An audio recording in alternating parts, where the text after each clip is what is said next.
अस्सलाम वालेकुम। मैं अमजदुल्ला ख़ान, स्पोक्समैन एमबीटी। आज आपके दरमियान में लाइव आने की वजह यह है कि जैसा कि आप लोग जानते हैं कि तेलंगाना स्टेट में एक नाखुशगवार वाक़या पेश आया, जिसमें मोहम्मद खदीर ख़ान 35 साला एक शख्स को जो है पुलिस के टॉर्चर की वजह से 2 दिन कबल उसका इंतकाल हो गया। इशू यह है कि मोहम्मद खदीर ख़ान 35 साला एक शख्स जिसको 3 बच्चे हैं, 2 बेटियां एक बेटा है, मेदक तेलंगाना में एक मेदक इलाके का रहने वाला था। उसको जो है एक चोरी के सस्पेक्ट में मोहम्मद खदीर ख़ान पिछले 4-5 साल से हैदराबाद के एक शहर हुसैन आलम में रहकर यहाँ पर जो है एक किसी होटल में काम कर रहा था।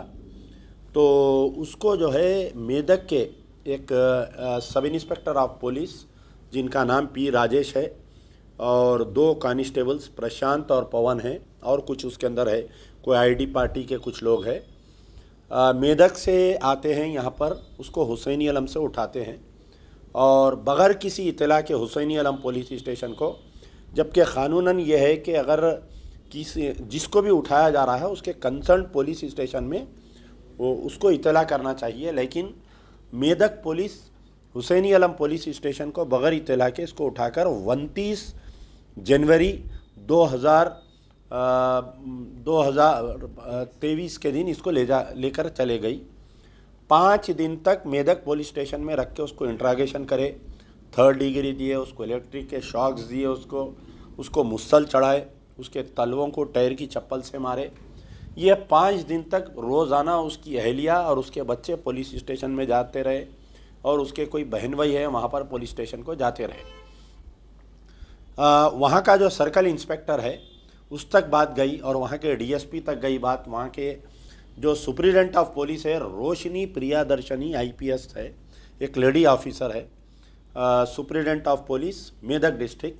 ये तमाम 5 दिन तक इसकी अहलिया और इसका बहन भाई सब करने गए, लेकिन किसी ने इनकी मदद को नहीं आया। जब ये ज़्यादा ज़ख्मी हो गया तो इसको लाके हाउस अरेस्ट करे, इसके घर में रख के बाहर जो है पुलिस में वहाँ पर 3 दिन तक उसको वहाँ पर रखे और बाहर कुछ जवानों को रखे। जब दर्द बर्दाश्त से बाहर हुआ तो ये किया कि घर में से भाग के वहाँ पर कोई हॉस्पिटल में, गवर्नमेंट हॉस्पिटल मेदक के कोई गवर्नमेंट हॉस्पिटल में एडमिट हुआ। वहाँ पर डॉक्टर्स मोहम्मद खदीर ख़ान को देखने के बाद में ये बोले कि स्पाइनल कॉर्ड में इंजरी है, और इसको क्योंकि यूरिन से ब्लड आ रहा था, इसको किडनीज़ भी इफ़ेक्ट हो गए पुलिस के टॉर्चर की वजह से। वहाँ के कोई लोकल एक जर्नलिस्ट है हमारे उर्दू पेपर के, उन्होंने मेरे को तकरीबन 7 तारीख़ के दिन रात में या 8 के दिन, मेरा जहाँ तक ख्याल है, मुझे इत्तला किए। तो मैं ये बोला कि उसकी वाइफ की तरफ से या उसकी तरफ से कंप्लेंट और वीडियो मैसेज बनाकर मुझे भेजें। तो ख़ुद मोहम्मद खदीर ख़ान का स्टेटमेंट और उसकी वाइफ का स्टेटमेंट मेरे को भेजा गया। तो मैं जो है 9 तारीख़ के दिन मैं इसको ट्वीट किया, 9 फरवरी के दिन इसको मैं ट्वीट किया केटीआर साहब को, director general of police Telangana Anjani Kumar साहब को, महमूद अली साहब को टैग करते हुए, और डिस्ट्रिक्ट कलेक्टर, डिस्ट्रिक्ट एसपी को। मैं ट्वीट करने के बाद में, क्योंकि मैं उस दिन खम्मम में था, खम्मम से वापस आते वक्त मैं ट्वीट किया, 9 तारीख़ से लेकर कल रात में 10 बजे तक कोई दिन ऐसा खाली नहीं गया जो मैं हमारे superintendent of police Rohini Priyadarshini IPS madam को रोज़ाना दिन में 3-4 वक्त कॉल कर रहा था, मेरे दोनों नंबरों से 9246529800, 9000699800 से मुसलसल कॉल कर रहा था कि आखिर ये वाक़या है क्या बात करने के लिए। लेकिन madam never responded to my calls, never. मैं वहाँ के कलेक्टर को भी, लेडी है शायद, उनको भी कॉल करने की कोशिश करा, उन्होंने भी रेस्पॉन्ड नहीं किए।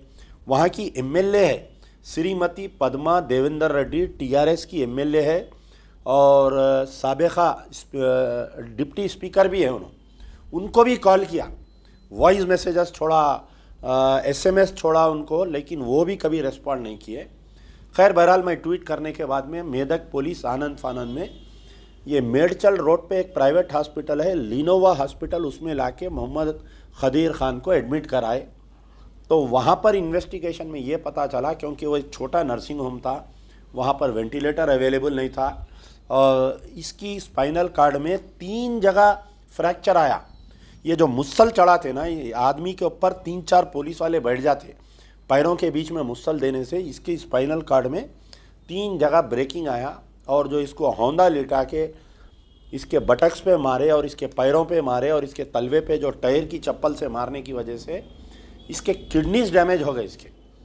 तो वहाँ पर 2 दिन रखे। लास्ट संडे मैं समझता हूँ कि 14 या 15 तारीख के दिन इसको गांधी हॉस्पिटल में वेंटिलेटर पे एडमिट करे। मुसलसिल एक मेदक की टीम, एक पुलिस वालों की टीम घेरी हुई थी इसको। हॉस्पिटल में भी किसी से मिलने नहीं दे रहे थे, कोई प्रेस वालों की इसके करीब जाने नहीं दे रहे थे। और बड़े अफसोस की बात है कि इतना बड़ा वाक़या हुआ, सारे तेलुगु पेपर्स में आया, उर्दू पेपर्स में आया, तो हमारे madam Rohini Priyadarshini without any investigation अपने सबॉर्डिनेट एसआई को और कांस्टेबल्स को क्लीन चिट दे दिए। मेरे पास टाइम्स ऑफ इंडिया की कटिंग है, क्रॉनिकल की कटिंग है, जिसके अंदर उनका स्टेटमेंट है कि ऐसा कोई टॉर्चर नहीं किया गया और हम उसको सुबह लाए और शाम में छोड़ दिए। उमन तो ऐसा होता है कि कोई पुलिस टॉर्चर का केस आता तो जो भी सुपरिटेंडेंट ऑफ पुलिस या कमिश्नर ऑफ पुलिस के पास ये बात जाती तो वो लोग ये करते कि एक इंक्वायरी डालते या पर्सनली जाके फैमिली से मिलते या पर्सनली बुला के फैमिली से मिलते। उन्हें 9 तारीख से लेकर 16 फरवरी तक, 9 फरवरी से 16 फरवरी तक हॉस्पिटल में ज़ेरे इलाज रहा। कभी भी Rohini Priyadarshini IPS superintendent of police एक मर्तबा भी आकर उसकी फैमिली से मिलना गवारा नहीं किए। क्यों नहीं मिले आप बताइए? आपके दिल में चोर था इसलिए आप आके नहीं मिले। आपको मालूम था कि आपकी पुलिस गलती की है, आप अपने सबॉर्डिनेट्स को बचाने के लिए आप उससे नहीं मिले। कम से कम उसकी अहलिया से मिलना था। आप एक लेडी ऑफिसर है, एक औरत का दर्द समझना था, मासूम बच्चों का दर्द समझना था, आप नहीं मिले आके। कलेक्टर नहीं मिले, डीएसपी नहीं मिले। चलिए ठीक है, पुलिस वाले नहीं मिले, आईएएस आईपीएस ऑफिसरों का दिमाग ख़राब रहता।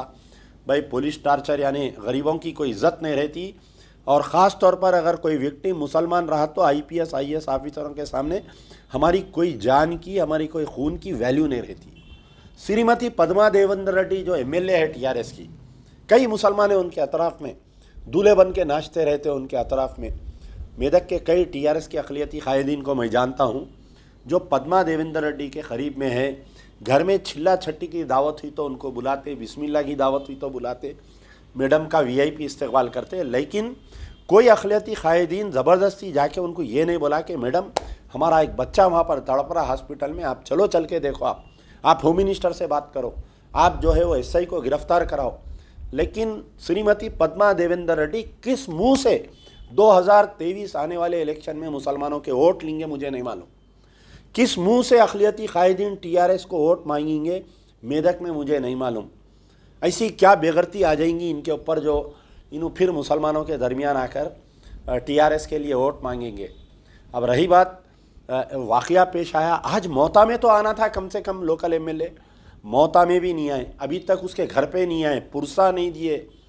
जैसा ही 16 तारीख के दिन रात में मुझे 12:30 बजे इत्तला मिली, मैं मुसलसल टच में हूँ। रोज़ाना आप मेरा ट्विटर सोशल मीडिया देखिए कि मैं उसके इलाज के लिए भी, कुछ पैसों के लिए भी मदद किया। फिर उसके बाद में उसकी अहलिया को आने जाने के हम इंतज़ाम कर रहे थे। खैर बहरहाल ये सब हुआ। परसों रात में उसका इंतकाल हो गया। कल सुबह में दिन भर पोस्टमार्टम के लिए हम इंतज़ार करें। सुबह 9:30 बजे मैं हॉस्पिटल पहुंचा। मॉर्चरी में वो गंदी बदबू में मैं, हमारे सारे कायदीन एमबीटी के हम लोग वहाँ पर ठहरे हुए रहे। 5 बजे तक मेदक पुलिस नहीं आई। और मेदक पुलिस का नहीं आने की वजह क्या बताए आपको मालूम है? कितनी शर्म की बात है कि एक शख्स मर गया, उसका पोस्टमार्टम के लिए बॉडी है, और मेदक की पुलिस की जवाब आ रहा कि हम चीफ मिनिस्टर केसीआर साहब की बर्थडे के इंतजामात में हैं हम। वाह, कैसी बर्थडे मनाए देखिए आप। चीफ मिनिस्टर साहब मुसलमानों को तोहफा दिए अपनी बर्थडे के दिन। क्या तोहफा दिए? आपके एक नौजवान को कस्टोडियल डेथ करके बर्थडे दिए। ठीक है, अब दिन भर हम ठहरे, धरना दिए। एसीपी चिक्कड़पल्ली आए, उसके बाद में इंस्पेक्टर ऑफ पुलिस चिक्कड़पल्ली आके मेरे को ये बोले कि यानी कल सुबह, आज तो नहीं होता postmortem, as per supreme court guidelines postmortem नहीं होता। हम कल सुबह पोस्टमार्टम करके बॉडी मेदक को रवाना करेंगे, मेरी जिम्मेदारी है, बल्कि एसीपी चिक्कड़पल्ली बोले। मुसलसल कल दिन में 100 तो टेलीफोन किया मैं सुप्रिटेंडेंट मैडम को, लेकिन फ़ोन उठा। अरे भाई, आपको गवर्नमेंट सरकार कितने पैसे दे रही है आपको बताइए। You are being paid lakhs of rupees, आपकी तनख्वाह कम से कम 4-5 लाख रुपए है, आपको गाड़ी है, एयर कंडीशन ऑफिस है, आपको 10 आदमी का स्टाफ है। क्या इसलिए दे रही कि इतनी बेहिसी बताइए आप। एक आदमी 10, आजकल तो ट्रू कॉलर पे ना मारा, आप मालूम करना चाहिए था ये किसका नंबर है, क्यों इतना फ़ोन करा। मैं नहीं, उसकी बीवी भी उसके फ़ोन से मैं फ़ोन कराया बैठ के, उसकी जो अहलिया का और उसका जो नंबर था मैडम से बात करने के लिए, कम से कम एक 25 वक्त दोनों मियाँ बीवी ट्राई करे। अब्दुल खदीर खान मरने से पहले मैडम से बात करना चाह रहा था, कई बार टेलीफोन किए, लेकिन सुप्रिटेंडेंट मैडम फ़ोन नहीं उठाए। कितनी बेहिसी है बताइए आप मेरे को, कितनी अफसोस की बात है। ठीक है, जैसा ही इंतकाल की खबर आम हुई, आम होने के बाद में चंद टीआरएस के जो मेदक के लीडर है पूरे उसके घर के अतराफ जमा हो गए। बोले कि अब हम मैडम से बात कर लिए, श्रीमती पद्मा देवेंद्र रेड्डी एमएलए से बात कर लिए, आपको हम 2 बेडरूम फ्लैट दे देंगे, कंपनसेशन दे देंगे। वाह, कितना सस्ता हो गया देखो हमारा खून। ये पूरे टीआरएस के जो अक़लियती कायदीन इन लोगों को लेके जाना, पुलिस कस्टडी में मार देना, ये सबके बीवियों को एक एक डबल बेडरूम फ्लैट दे देना, बस, और इससे ज़्यादा कुछ नहीं करना। आके दूल्हे याली दूल्हा नाच रहे हैं पूरे, उनको समझा रहे हैं, बोल रहे हैं कि आप कंप्लेंट मत दो, इस मसले को हैदराबाद तक मत जाने दो। खैर बहरहाल कल रात में क्या हुआ, अब यहाँ से एक साजिश शुरू हुई। देखिए आप साजिश कैसी हुई कि अचानक जो है पिक्चर में कारवान एमएलए आ जाते हैं, कौसर मोहिद्दीन, चिक्कड़पल्ली एसीपी आ गए, मेदक की पुलिस आ गई, रात में 10:30 बजे 11 बजे मार्चरी खुलाई, डॉक्टर्स को बुलाए आनंद फानंद में, जबकि सुप्रीम कोर्ट के गाइडलाइंस है कि रात के अंधेरे में कोई पोस्टमार्टम नहीं करना। इससे पहले एक नक्सलाइट को ऐसा ही आनंद फानंद में पोस्टमार्टम करके उसको मार के दफना दिए थे, तो उसकी वाइफ हाई कोर्ट गई थी। हाई कोर्ट और सुप्रीम कोर्ट, हाई कोर्ट जब यूनाइटेड आंध्र प्रदेश था और सुप्रीम कोर्ट का एक ऑर्डर है कि रात के औकात में पोस्टमार्टम नहीं करना, दिन के उजाले में पोस्टमार्टम करना बोल के। खैर मुझे फ़ोन आया कि भाई आनंद फानंद में पोस्टमार्टम हो रहा है, यहाँ पर आप आइए। मैं यहाँ से फिर दोबारा गांधी हॉस्पिटल गए, जब तक पीछे के रास्ते से यानी मार्चरी के पीछे एक गेट है, वहाँ से एमएलए साहब को बुला के पुलिस वाले ठहर के मौता के साथ फ़ोटो लेके आनंद फानंद में बॉडी को रवाना कर दिए। और वहाँ पर भी जैसा ही फजर के टाइम पे बॉडी पहुँची, वहाँ से लोग हमारे जो लोग हैं वहाँ पर मेदक में मुझे इतला करे कि साहब बॉडी आ गई है, हम पोस्ट में जुमा की नमाज में हम इसको मिलाने जा रहे हैं। लेकिन फिर अचानक वहाँ पर कोई टीआरएस के कायदीन, कोई एमआईएम के कायदीन आ गए, आके बोले कि नहीं भाई जुमे में हम मिलाएंगे, आज शिवरात्रि है, गड़बड़ हो जाएंगी, फिसादा हो जाएंगे। अरे फिसाद क्या भाई, पुलिस के मुखालिफ में लड़ रहे हैं, सब हिंदू मुसलमान सब मिल के लड़ रहे हैं, हम पुलिस कस्टडी के डेथ के खिलाफ में लड़ रहे हैं हम। तो खैर उसमें जो है ज़बरदस्ती ले जाके उसको दफना दिए उसको।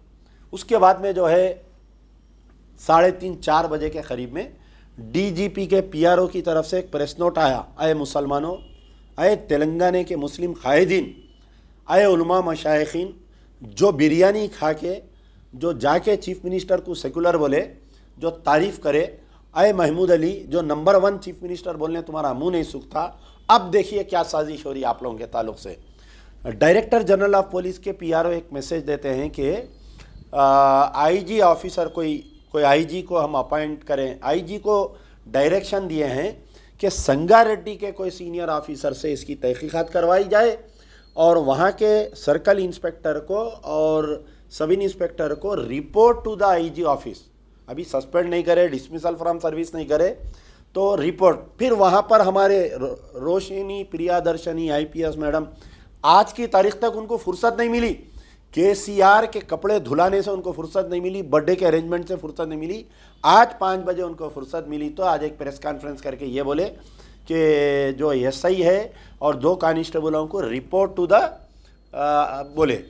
तो आप बताइए कि मैं डायरेक्टर जनरल ऑफ पुलिस से ये पूछ रहा हूँ कि प्रियादर्शनी मैडम जो है सुप्रिटेंडेंट क्लीन चिट दे दिए थे कि ऐसा कोई वाकया नहीं हुआ, तो फिर आज डीजीपी साहब कहीं को ये बोले कि हम इसकी तहकीकात करेंगे, जब कुछ नहीं हुआ ना साहब, जब पुलिस वाले लेके नहीं गए, मारे नहीं, टार्चर नहीं करे, कुदरती मौत से उन्हें मोहम्मद खदीर खान मर गया, तो आज डीजीपी को क्या चूहा काटा क्या, बताओ। आज आज डायरेक्टर जनरल ऑफ पुलिस जो बोले कि एक आईजी ऑफिसर को मैं इंस्ट्रक्शन दिया हूँ कि आईजी इन्वेस्टिगेशन नहीं कर रही, एक सीनियर ऑफिसर से आपके एक मगरमच्छ के आंसू रोते हुए इन्वेस्टिगेशन का एक ऑर्डर दिए।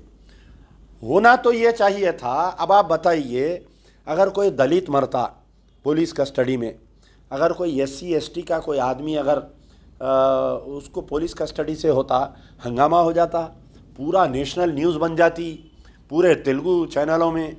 अरे 9 तारीख से उन्हें ज़िंदगी मौत के लिए लड़ा, ना कोई तेलुगु चैनल में बता रहा, ना कोई नेशनल मीडिया बता रहा, ना कोई पॉलिटिकल लीडर, ना।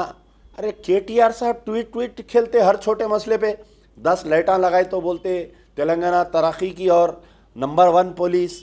हमारे असदुद्दीन ओवैसी साहब ट्वीट खेलते हरियाणा में 2 लोगों को मारे, यकीनन बहुत गलत हरकत हुई हो वहाँ पर, राजस्थान हरियाणा के बॉर्डर पे जो मारे, सो आप जाके वहाँ पर कर रहे हैं। अरे भाई, आपके दामन में, आपकी शेरवानी के अंदर, आपके पैजामे में पुलिस वाले घुस गए अंदर तेलंगाना के, जुडिशल कस्टडी हो गई। यहाँ पर आपके मोहम्मद खदीर खान का इंतकाल हो गया, आपके 7 MLA यानी अली बाबा 40 चोर पूरे गए भाई, पूरों के पूरा गए भाई।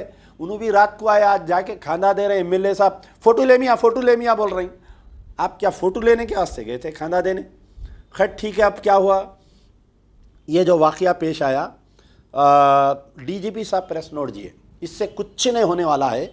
मैं आपको थोड़ा बैक में बताता हूँ। आलेर एनकाउंटर हुआ, एक गवर्नमेंट एक कमेटी कॉन्स्टिट्यूट करी थी कि आलेर एनकाउंटर की तहकीकात करेंगे।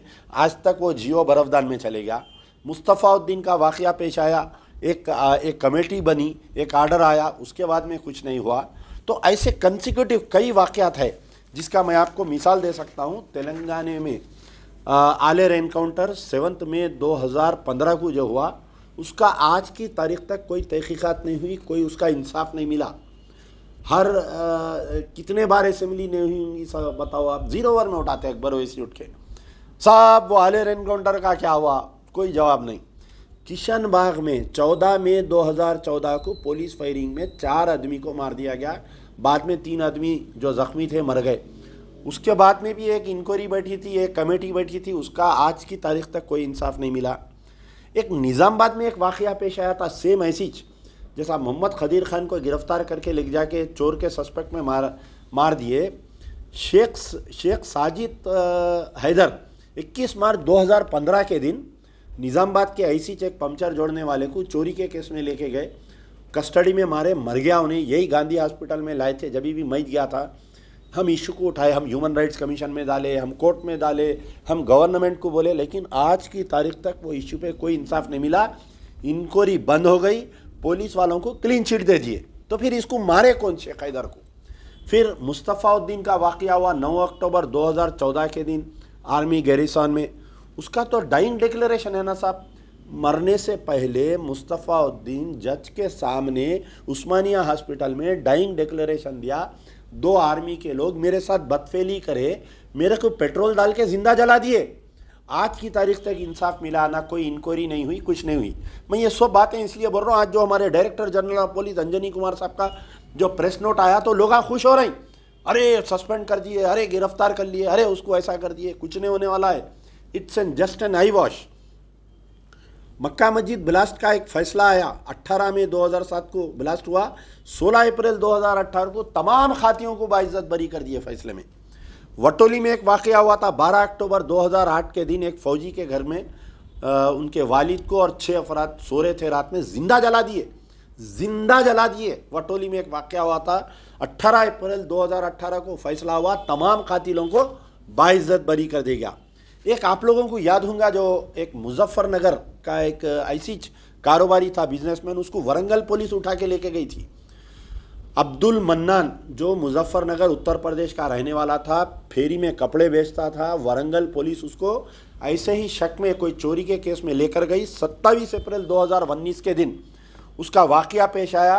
उसको जो है कस्टडी में मारे, बाद में हॉस्पिटल में ले गया, उन्हें मर गया। आज की तारीख तक 2019 से वो हम ह्यूमन राइट्स कमीशन में डाले, हाई कोर्ट में, बहरहाल मुख्तलिफ कार्रवाई करें हम, लेकिन कोई उसके अंदर इंसाफ नहीं मिला। तो जो लोग आज खुश हो रहे हैं कि डायरेक्टर जनरल ऑफ पुलिस का जो स्टेटमेंट आया उसके ऊपर बगला बजा रही, पूरे ऐसा नाच रही कि डीजीपी साहब ऐसा बोल दिए, डीजीपी साहब का प्रेस नोट ऐसा आ गया। भाई कुछ नहीं होने वाला है, कुछ नहीं होने वाला है। जब तक सिटिंग हाई कोर्ट, अगर तुम में दम है, ये तमाम जो बगला बजा रही ना, उनके कायदीन को मैं ये बोल रहा हूँ, असदुद्दीन ओवैसी क्यों खामोश है, पहले सवाल करो। तमाम मजलिस के अरकान से मेरी गुजारिश है, मजलिस के चाहने वालों से मेरी गुजारिश है, असदुद्दीन ओवैसी क्यों खामोश है, उनका ट्विटर पे क्यों कंडम नहीं करे इसको। मोहम्मद खदीर खान के वाक़े को असदुद्दीन ओवैसी क्यों नहीं करे। अरे RS परवीन जो रिटायर्ड IPS ऑफिसर, BSP का जो चीफ है तेलंगाना का, इतना सख्त ट्वीट किया है, उन्हें बोला कि भाई मुसलमानों का खून इतना सस्ता हो गया तेलंगाना में। कविता को जो हज़ारों करोड़ के स्कैंडल में है, KTR है, कविता है, उन लोगों के खिलाफ में पुलिस वाले लेके जाके 3rd डिग्री क्यों नहीं करते। बल्कि एक गैर मुस्लिम, एक दलित जो RS परवीन कुमार BSP का जो चीफ है, retired police officer, retired IPS officer, उन्हें ट्वीट कर रहा, और हमारे असदुद्दीन ओवैसी खामोश है, KTR साहब खामोश है, असदुद्दीन ओवैसी खामोश है। वो बेचारे हमारे leader of the opposition Akbaruddin Owaisi तो लापता रहते, उन्होंने कब आते मालूम, इलेक्शन में आते, वो भी बाबा नगर के जलसे में आके धुआंधार तकरीर, हला देता हूँ, मार देता हूँ, चीर देता हूँ, फाड़ देता हूँ, हुकूमत बना देता हूँ, तख्त पे लिटा देता हूँ, और हमारे लोग जिंदाबाद मुर्दाबाद शुरू कर देते। खदीर को भूल जाते, अब्दुल मन्नान को भूल जाते, वटोली के शहीदों को भूल जाते, मक्का मस्जिद के शहीदों को भूल जाते, मुस्तफ़ाउद्दीन को भूल जाते, शेख साजिद हैदर को भूल जाते, किशन बाग में मरे सो वालों को भूल जाते, आलेर एनकाउंटर वालों को भूल जाते। हम निकल जाते दौरे पे, फिर जीतेगा भाई जीतेगा, बड़ा गोश्त खाएंगे, अकबर भाई को जिताएंगे, असद भाई को जिताएंगे, हमारा नारा। अब ये जितने उलमा, मशाइखीन, ये दानिश्वर अपने आप को जो बोलते, ख़ास तौर पे अब देखिए आप, हमारे जमात इस्लामी के हामिद मोहम्मद खान साहब है, फौरी आ जाते शेरवानी पहन के, बेचारे KCR की तारीफ़ करना है, तायद करना है तो 2 मिनट में आ जाते। कहाँ पर है भाई 16 को बच्चा, 9 तारीख के दिन उसको गिरफ्तार करे, उर्दू अखबारात में आया, आप बेहतरीन तेलुगु बात करते, तेलुगु अखबारात में आया। क्या जमात इस्लामी से, क्या SIO की तरफ से मोहम्मद खदीर खान के मामले में कोई आज तक एक डिसेंट नोट आया क्या बताओ, कोई कंडेम आया क्या बताओ, कोई जाके दवाखाने को देखे क्या बताओ, कोई जाके होम मिनिस्टर से मिले क्या बताओ। हामिद मोहम्मद खान साहब खामोश है, पूरी जमात इस्लामी खामोश है। जो उलमा मशाइखीन जाके 2018 में 2019 में बिरयानी खा के चीफ मिनिस्टर को सेकुलर बोले थे, जो तायद करे थे, वो कहाँ हैं बताओ आप। पूरे गैब है, इन मास पूरे गैब है। अब जो मजलिस इत्तेहादुल मुस्लिमीन वाले, मैं मरते दम तक, परसों बोल रही निज़ामाबाद की तकरीर में बोले, मैं मरते दम तक KCR की तायद करूँगा। परसों उनके भाई गलती से मुंह से स्लिप हो गया, 50 सीट लड़ाता हूँ, दूसरे दिन डर के जल्दी प्रेस कॉन्फ्रेंस बुला के बड़े भाई बयान दे दिए कि नहीं नहीं नहीं हम नहीं लड़ें 50 सीट, तोबा तोबा तोबा बोले उन्होंने। तो बोले कि नहीं KCR बहुत अच्छे है, मैं मरते दम तक KCR के साथ रहूँगा। सेक्रेटेरिएट जो है ताजमहल से बेहतरीन बनाए बोले। अरे भाई सेक्रेटेरिएट ताजमहल से बेहतरीन बनाए, आपकी खबर भी बेहतरीन बना दे रही ना मुसलमानों की। मस्जिदां तोड़ दे रही KCR साहब, आशूर खाने तोड़ दे रही, लिख जाके जुडिशल कस्टडी में, आलेर में, इनकाउंटर में मुसलमानों को मार दे रही, किशन बाग में मुसलमानों को मार दे रही, पुलिस वाले निज़ामाबाद में शेख हैदर को मार दिए, मुस्तफ़ाउद्दीन को आर्मी वाले मार दे रही, मक्का मस्जिद बिलास के खातिला बाइज़्ज़त बरा हो जा रही, वटोली के खातिला बाइज़्ज़त बरी हो जा रही, अब्दुल मन्नान मुजफ्फर वाले को वरंगल पुलिस लेके जाके कस्टडी में मार दिए, मोहम्मद अब्दुल खदीर को भी मार दिए। आप बोलो कि बेहतरीन CM है बोलो, मगर आपकी बेहतरीन खबर बना दे रहे हैं KCR साहब मुसलमानों की।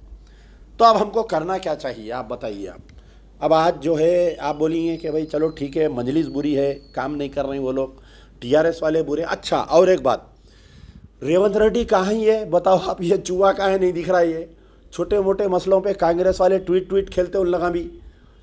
शमशाबाद में मस्जिद गिरी, रेवंत रेड्डी कंडम नहीं करे। राजा सिंह जो है कोई कंडम नहीं करे। आपके ये मोहम्मद खदीर खान का वाक़या पेश आया, ये दोनों गायब है, रेवंत रेड्डी और मोहम्मद अली शब्बीर कहाँ गए भाई। क्या सूरत से रेवंत रेड्डी को मुसलमाना एक्सेप्ट करना एज ए कांग्रेस लीडर? क्या रेवंत रेड्डी के भी पैंट में अंदर चड्डी है क्या? साबिका रिकॉर्ड तो है इन्हू ABVP के है बोल के, he was student union leader में इन्हू ABVP के है। तो क्या कांग्रेस के मुस्लिम कायदीन जाके रेवंत रेड्डी को क्यों नहीं बोल रहे साहब ये बैगन का पदयात्रा बंद करो 1-2 घंटे के वास्ते? चलो दूर नहीं है ना, कहाँ है वो? कश्मीर में राहुल गांधी जाके यात्रा ख़त्म करा तो रेवंत रेड्डी कश्मीर जा सकते, लेकिन रेवंत रेड्डी मोहम्मद अब्दुल खदीर के घर पे जो है जाके पुरसा नहीं दे सकते। इनके साबिक़ा में रिसेंटली जो इनकी जो असेंबली कॉन्स्टिट्यूंसी है कोडाड़ में, वहाँ पर जो परगी के आगे जो कॉन्स्टिट्यूंसी आती कोड़ंगल में जो है एक मुस्लिम बच्चे को बदफेली करके कोई गैर मुस्लिम जो हॉस्टल के बच्चे हैं उसको मार दिए। बाद में उसकी थैले में से लाश निकली। जहाँ के इन्हों एमएलए थे 10 साल रेवंत रेड्डी, आज की तारीख तक वो बच्चे के बारे में कोई कंडम नहीं करे, उसके घर को नहीं गए। तो क्या कांग्रेस के अखिलती कायदीन नहीं पूछ सकते? दम नहीं है आप लोगों में जाके रेवंत रेड्डी को पूछने की? शाला पिनाते, फूला देते, बर्थडे मनाते, वो करते, क्यों नहीं पूछ रहे भाई कांग्रेस के मुसलमान लीडर? बताओ, वो चूहे का गल्ला पकड़ के बोलो अरे कहाँ है तू, इधरा बोल के बुला के उसको पूछो कि क्या मोहम्मद अब्दुल खदीर मुसलमान नहीं था? क्या उस पर जुल्म हुआ नहीं हुआ? क्या खाली गैर मुसलमानों पे जुल्म हुआ तो तुम आवाज़ देते? तो कई के आप अपने आप को future chief minister of Telangana बोल रही, तो आप कोई मुसलमानों के इशू पे जब से आप पीसीसी के सदर बने, सरकार आप मुंह नहीं खोलते, कोई मुसलमान इशू पे नहीं बोलते रेवंत रेड्डी, कोई नहीं बोलते। आप बताओ, मैं चैलेंज कर रहा हूँ, कोई है तो मेरे को व्हाट्सअप करो मेरे नंबर पे, साहब फलाने मुस्लिम इशू पे रेवंत रेड्डी मुंह खोले बोल के बोलो। नहीं बोलते, कई को नहीं बोलते। हिंदू वोट मार खाते, मेजॉरिटी वोट मार खाते हमारे, हम इसलिए मुसलमानों के इशू पे नहीं बोलते। हम केसीआर साहब बोले कि भाई 2-4 मुसलमान लीडरों को ख़रीद लो, उनको कुछ वक्फ के जायदाद आप फेंक दो, ख़त्म, पूरी कौम उनके पीछे आती। वाइट पेपर की स्टोरी जैसा पुंगी बजाते, पूरे चूहे उसके पीछे जाते, हमारे लोग हम पूरे पीछे जाते। हमारा मुतालबा है, अब हमको करना क्या चाहिए? मुसलमानों में कई वकला है, मैं कई वकीलों से सुबह से बात कर रहा हूँ कि भाई मोहम्मद अब्दुल खदीर के मामले में हम क्या मदद कर सकते हैं, हम कौन से कोर्ट को जा सकते हैं, हाई कोर्ट में उमन कैसा होता है। लोग बोल रहे हैं कि भाई आप हाई कोर्ट जाइए, आप हाई कोर्ट जाइए। हाई कोर्ट में भी कुछ ऐसे वाक़यात पेश आते हैं कि इनको इंसाफ नहीं मिलता। आप देखिए, आलेर एनकाउंटर और शेषाचलम में एनकाउंटर हुआ था। आंध्र प्रदेश में एक शेषाचलम का जंगल है जहाँ पर तकरीबन 38 लोगों को स्मगलर बोल के गोलियां मार दिए थे। उसका फैसला आ गया, उसमें खाती पुलिस ऑफिसरों के खिलाफ में जजमेंट आ गया, लेकिन हमारा मसला अभी तक झुका तू है।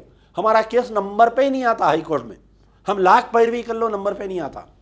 तो मेरी गुजारिश है कि सियासी इख्तिलाफात को दूर करते हुए, मैं अभी हमारे मुश्ताक मलिक साहब जॉइंट एक्शन कमेटी के हमारे जो प्रेसिडेंट है, चेयरमैन है, उनसे भी बात किया कि भाई ये खदीर के वाक़े को जॉइंट एक्शन कमेटी उठाइए, तमाम को बुलाइए।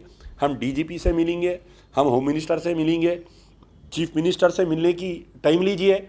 मंजलिस के 7 एमएलए और असदुद्दीन ओवैसी जाके अगर सीएम कहने बैठ गए, साहब ये खदीर की तहकीक़ात होना, खदीर के एकदम जो कत्ल किया गया उसकी तहकीक़ात सिटिंग हाई कोर्ट के जज से होना, वो तो क्या नहीं होती? बताओ। नहीं, इनको नहीं होना है। इनको बोल रही है मसले को दबा दो। मैं इंडिया के मुसलमानों का लीडर हूँ, मैं तेलंगाना के मुसलमानों का लीडर नहीं हूँ। मैं दबा दो मसले को, तुम्हारी कोई वैल्यू नहीं है तेलंगाना के मुसलमानों की। तुम झक मराते मजलिस को वोट देते, तुम झक मराते, तुम टीआरएस को वोट देते, तुम्हारी कोई वैल्यू नहीं है बोल रही हूँ। तो सोशल मीडिया में एक बहुत पावर है, हर किसी का जिसका अकाउंट है, मेरी गुजारिश है फेसबुक पे, इंस्टाग्राम पे, ट्विटर पे, यूट्यूब पे आप लोग लाइव आओ, लाइव आके बोलो, डिमांड करो। चीफ मिनिस्टर से हम डिमांड करते हैं कि मोहम्मद खदीर का सिटिंग हाई कोर्ट के जज से इंक्वायरी करवाओ या सीबीआई से इंक्वायरी कराओ। सिटिंग हाई कोर्ट के जज से इंक्वायरी कराओ, टाइम बाउंड इंक्वायरी, 3 महीने के अंदर इंक्वायरी। और हमारे डीजीपी साहब, ये प्रेस नोटा दे के मुसलमानों को आप हौला मत बनाओ। हम आपको बहुत अच्छी तरीके से जानते, आप मुसलमानों के महफिलों में आते, आप कुरानी आयत का तर्जुमा करते, लेकिन आपका खलम जो चलता हमारे ख़िलाफ़ में हमको मालूम है। तो आप बराए करम मेहरबानी डीजीपी साहब ऐसा करिए कि ये जो सब इंस्पेक्टर है राजेश, और ये तीनों को मर्डर केस में गिरफ्तार करो। मर्डर केस में 302 सेक्शन लगा के इसको गिरफ्तार करके रिमांड करो। इनकी बेल होने से पहले आप जो है चार्जशीट फाइल करो। डिपार्टमेंटल इंक्वायरी करते रहो, आप उनको नौकरी देते दियो, नौकरी नहीं देते मत दियो, मगर उनकी गिरफ्तारी का मुतालबा, जब तक उनकी गिरफ्तारी नहीं हुई, मैं तमाम तेलंगाना के मुसलमानों से, मैं तमाम तेलंगाना के सेकुलर हिंदुओं से मेरी गुजारिश है कि अब ये लीडरों के पीछे फिरना छोड़ दो। ये टीआरएस के लीडरों के पीछे, ये कांग्रेस के लीडरों के पीछे, ये मजलिस के लीडरों के पीछे फिरना छोड़ दो। मोहम्मद खदीर खान को अगर इंसाफ तुम दिला सकते, तुम में ताकत है, तुम खुद लीडर बनो, एजेंडा तुम्हारा, झंडा तुम्हारा। तुम फेसबुक के सहारे, तुम इंस्टाग्राम के तहत 1 महीना मुहिम चलाओ।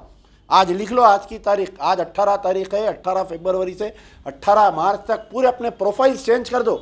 आप व्हाट्सअप प्रोफाइल चेंज करो, लगा दो we want justice for Mohammed Khadir Khan, we want. अरे कश्मीर में रेप हुआ तो हम करें ना एहतजाज। हमारा एक फैशन बन गया आजकल हैदराबाद में, तेलंगाना में।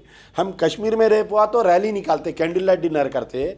हम जो है कहीं दूसरे मुकामात पर हुआ तो हम चैरिटी करते हैं। लेकिन हम हैदराबाद में कोई ऐसे वाक़यात तो रेप हुआ मुसलमानों के साथ, यहाँ पर कत्ल गारतगिरी हुई, तो हम या हमारे लीडर मुंह नहीं खोलते। आज तमाम नौजवानों से, तेलंगाना के नौजवानों से आज अमजदुल्ला खान दर्दमंदाना अपील करता है, जो भी सोशल मीडिया पे है, अपने अपने फेसबुक अकाउंट पे लिखो आप कि we want justice for Khadir Khan, we want justice for Khadir Khan.